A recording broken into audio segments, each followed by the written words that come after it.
എല്ലാവർക്കും നമസ്കാരം. This is actor ബാല. ഈ വീഡിയോ ഒരിക്കലും ഞാൻ ഈ പ്രശ്നങ്ങളെക്കുറിച്ച് വീഡിയോയിൽ തൽക്കാലം വരേണ്ടെന്ന് വിചാരിച്ചു.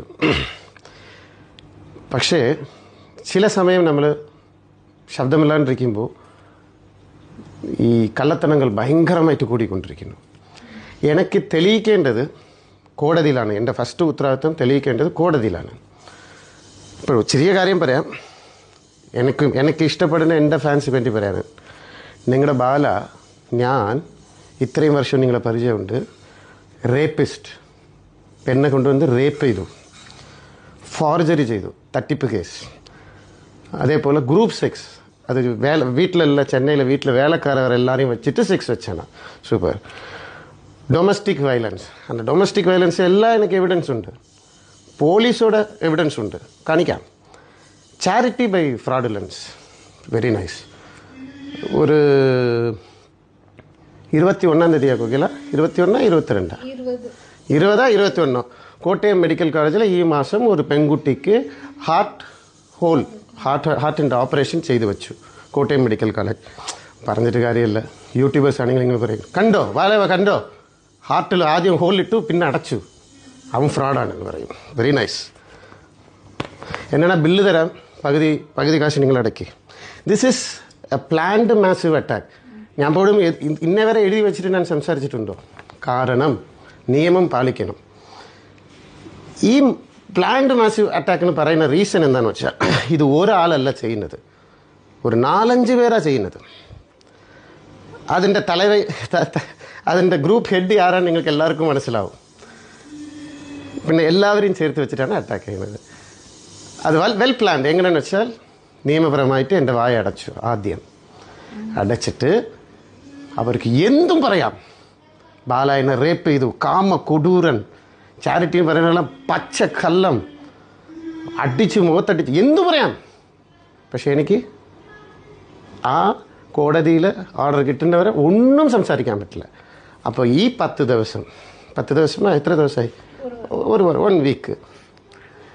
ഇത്രയും കാലം നിങ്ങളെ സ്നേഹിച്ചതും, അപ്പോൾ ഇത്രയും കാലം സ്നേഹിച്ച് പരിചയമുള്ള എന്നെ ഈ ഒരു 5 ദിവസത്തിൽ നിങ്ങൾ മുമ്പ് ഞാൻ അക്യൂസ്ഡ് ആയിട്ട് നിൽക്കുന്നുണ്ടല്ലേ. സാറില്ല, സെൻറ്റിമെൻറ്റ് സംസാരിച്ചിട്ട് കാര്യമില്ല. ഇനി ഞാൻ വീഡിയോ ഇടുന്നില്ലെന്ന് പറഞ്ഞാൽ അങ്ങനെ ഒരു സിറ്റുവേഷനിൽ എന്നെ കൊണ്ടുവരരുത്. റിക്വസ്റ്റാണ്. കാരണം സത്യങ്ങൾ നിങ്ങൾ അറിയാതെ ഭയങ്കര സത്യങ്ങളുണ്ട്, നെട്ടിപ്പോകുന്ന സത്യങ്ങളുണ്ട്. എൻ്റെ ഒരു നല്ല മനസ്സുകൊണ്ട് പുറത്ത് പറയാതെ. കാരണം ഒന്ന് ചെവി തുറന്ന് കേൾക്കുക. ഇത് എൻ്റെ ഫാൻസ് വേണ്ടിയാണ് പറയുന്നത്. ഒന്ന് ചെവി തുറന്ന് കേൾക്കുക.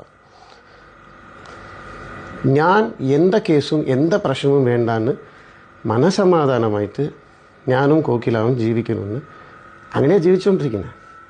സ്വർഗത്തിലാണ് ഇരിക്കുന്നത്. പക്ഷേ മറ്റവർ ഞാൻ കേസ് ഇടണം, വഴക്ക് വരണം എന്നാണ് പ്ലാൻ ചെയ്യുന്നത്. പിന്നെ എന്തിനാണ് കോക്കിലാവ് വിവാഹം കഴിക്കണം? ഡെയിലി കോടതി, കേസ്, പോലീസ് സ്റ്റേഷൻ ഇങ്ങനെ പോകാൻ വേണ്ടിയാ? എനിക്കും കുട്ടി വേണം. ഞാൻ ജീവിതത്തിൽ കുറേ മിസ് ചെയ്തിട്ടുണ്ട്. എൻ്റെ യൂത്തിന് പറയുന്ന കാര്യം എന്നെ വിട്ടുപോയി. ഇപ്പം 42 വയസ്സായി. ഇപ്പോഴാണ് ഞാൻ ജീവിക്കാൻ തുടങ്ങിയത്. എനിക്കൊരു കുടുംബം വേണം. This is a planned massive attack.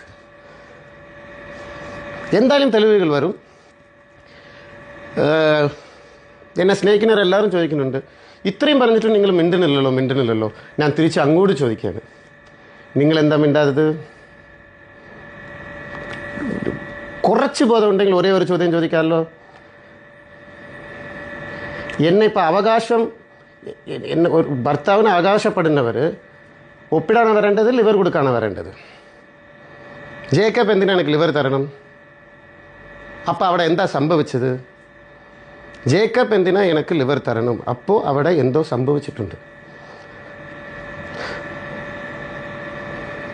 പിന്നെ ഒരു കാര്യം കൂടെ പറഞ്ഞാൽ എല്ലാം തലതിരിഞ്ഞു പോവും. ഇപ്പോഴും എൻ്റെ നല്ല മനസ്സുകൊണ്ട് ഞാൻ വേണ്ടാൻ ചൊല്ലുന്നുണ്ടാക്കുന്ന, ബട്ട് കോടതിയെ നമ്മൾ ബഹുമാനിക്കുന്നു. ഇനി ഒരുപാട് ചോദ്യങ്ങൾക്ക് ഉത്തരം എനിക്ക് ക്ലിയർ കട്ടായിട്ടുണ്ട്.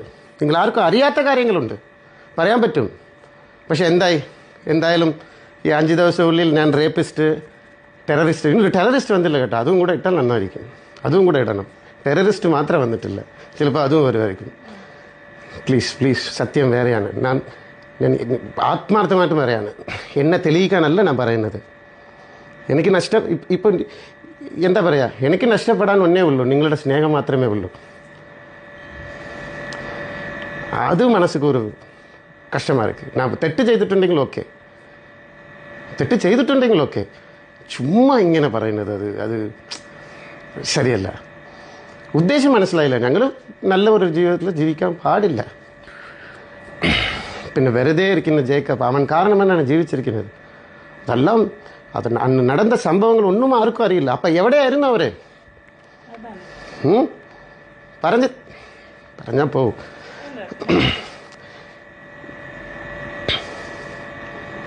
വേറെ ഒരാളുണ്ട്, ദിസ് ഇസ് എ മെസ്സേജ് കേൾക്കുന്നവർക്ക് മനസ്സിലാവും. അവരും കൂടെ പുറത്തു വരാൻ പോകുന്നു. ചെയ്ത ദ്രോഹം എന്നാണ് വരും. എന്തായാലും ദ്രോഹങ്ങൾ പുറത്തു വരും, വരാതിരിക്കില്ല, തീർച്ചയായിട്ടും വരും. എത്ര വലിയ ഡേഞ്ചറിലാണ് ഈ സിറ്റുവേഷൻ ഉള്ളതെന്ന് പറഞ്ഞാൽ, വിത്ത് എവിഡൻസ് പറഞ്ഞാൽ എല്ലാം തെളിക്കപ്പെടും. ഞാൻ മിണ്ടാതിരിക്കുന്നു. അവരവരുടെ ജീവിതം നോക്കി സന്തോഷമായിട്ട് ജീവിക്കട്ടെ. ഒരു കാര്യം കൂടെ പറയണം, കടവുൾ സത്യமாக அந்த கஸ்தூரி யாருன்னு எனக்கு அறியில்லை. கோகிலா உனக்கு தெரியுமா? எனக்கு தெரியாது, எனக்கு അറിയില്ല. പക്ഷെ എന്നാലും ഈ ഫൈറ്റിലൊക്കെ ഞങ്ങളില്ല. ഞങ്ങൾ അമ്പലം ഏതോ ശിവരാത്രി ഉണ്ടായിരുന്നു, അമ്പലത്തിലേക്ക് പോയി, കുറേ അമ്പലങ്ങൾ പോയി, നല്ല മൈൻഡ് സെറ്റിൽ, നല്ല പോസിറ്റീവ്. നിങ്ങളും അങ്ങനെ ജീവിക്കുക. എന്തിനാ ഇങ്ങനെ ചെയ്യുന്നത്? ഒരാളെ വെറുതെ എന്നെ കൊണ്ടുവന്ന് റേപ്പ് ചെയ്തു എന്നൊക്കെ പറയുന്നത്. കുടുംബം ഇല്ലേ, നാട്ടുകാരല്ലേ? കാണുമ്പോൾ നിങ്ങൾ പറഞ്ഞത് കല്ലെന്ന് ഞാൻ തെളിയിക്കും, എല്ലാം തെളിയിക്കും, അത് വേറെ. പക്ഷേ ഈ വീഡിയോ കണ്ടിട്ട് തെളിയിച്ച ശേഷം ആ വീഡിയോ കണ്ടില്ലല്ലോ. അപ്പോൾ എന്നും ഓഡിയൻസ് മനസ്സിൽ ഇതേ ഉണ്ടാവുമല്ലോ. തെളിയിച്ച ശേഷം എല്ലാവരും ഈ വീഡിയോ തിരിച്ചു കാണുമോ? ഇല്ലല്ലോ. ഇതെല്ലാം ഒരു പക്കാ ക്യാരക്ടർ അസാസിനേഷൻ.